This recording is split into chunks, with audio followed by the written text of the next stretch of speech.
సంతాన వేణుగోపాల స్వామి వారు ఉన్నాం. ఇది ఎంట్రన్స్.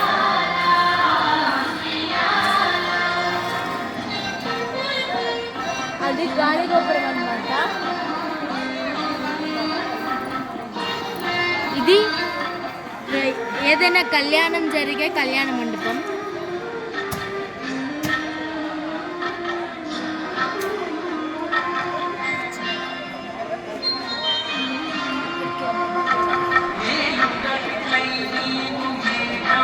సో ఫ్రెండ్స్, ఇప్పుడు ద్వాదశ ప్రదక్షిణలు ఉన్నాయి కనుక భాగవతులందరూ కూడా దేవాలయంలో రండి.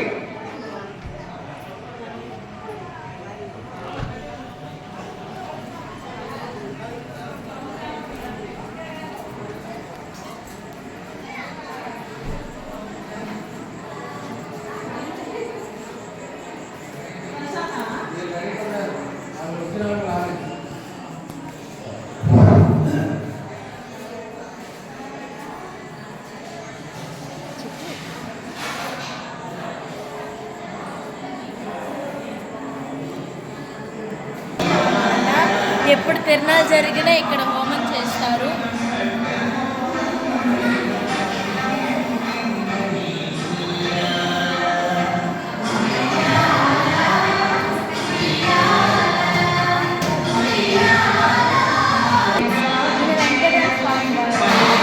ఈ గుడిని కట్టించారు.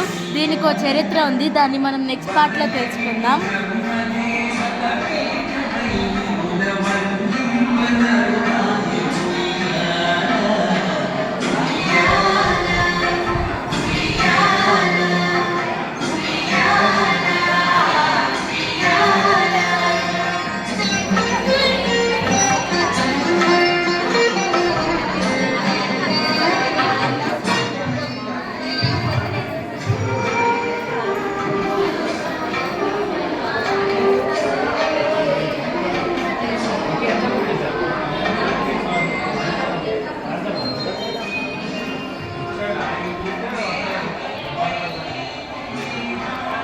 స్వామి వారికి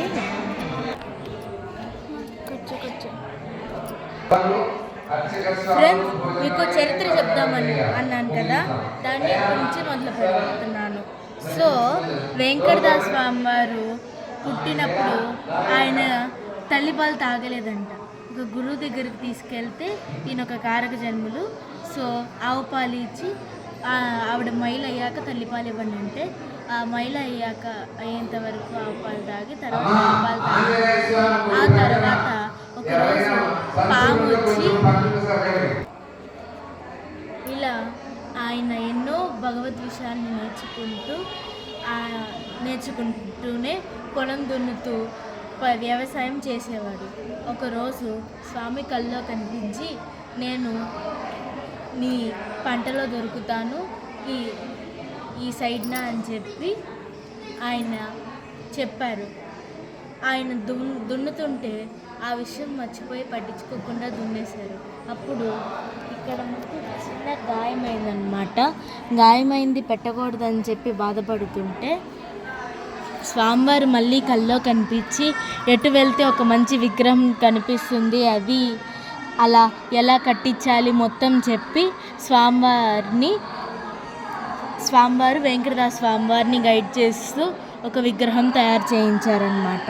ఫ్రెండ్స్, ఈ తిరునాళ్ళకి గీతా కళ్యాణం అని, కళ్యాణోత్సవం అని, పవలింప సేవని చాలా జరిగాయి. సో ప్రతిదీ నేను వీడియో తీసి పెడుతున్నాను. So please don't check it out. ఈయనే స్వామివారి పొలంలో కనిపించిన స్వామి. ఇక్కడే కొంచెం చిన్న ముక్కుకి గాయం ఉంటుంది.